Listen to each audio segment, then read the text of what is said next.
बहुत समय पहले की बात है। एक छोटे से गांव में एक किसान अपने बेटे रामू के साथ रहता था। किसान बहुत मेहनती था और अपने खेतों में कड़ी मेहनत करता था। रामू भी अपने पिता की तरह ईमानदार और मेहनती था।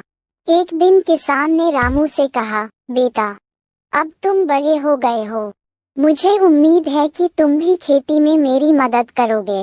रामू ने अपने पिता की बात मानी और हर रोज खेतों में उनकी मदद करने लगा। गांव के पास ही एक जंगल था, जहां कई प्रकार के जानवर रहते थे। एक दिन रामू जंगल में लकड़ी काटने गया। वहां उसे एक चमचमाती सुनहरी टोपी मिली। रामू ने टोपी उठाई और घर लौट आया। उसने अपने पिता को टोपी दिखाई। किसान ने टोपी को देखा और तुरंत समझ गया कि यह टोपी किसी अमीर आदमी की होगी। किसान ने रामू से कहा, बेटा, ये टोपी हमारी नहीं है। हमें इसे उसके असली मालिक को लौटाना चाहिए। रामू ने अपने पिता की बात मानी और गांव के मुखिया के पास गया।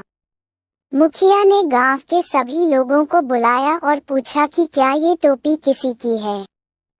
कुछ दिनों बाद एक अमीर व्यापारी गांव में आया और उसने बताया कि वह अपनी सुनहरी टोपी खो चुका है।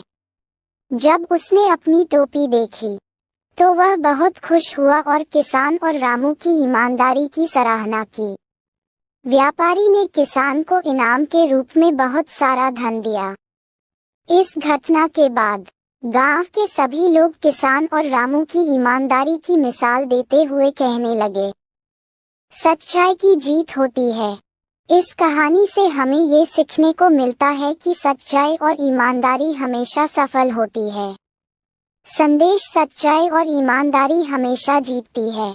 चाहे स्थिति कैसी भी हो, हमें हमेशा सही रास्ते पर चलना चाहिए।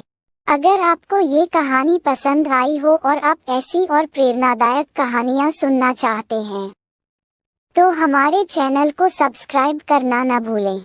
बेल आइकन को दबाएं ताकि आपको हमारी नई कहानियों की नोटिफिकेशन मिलती रहे।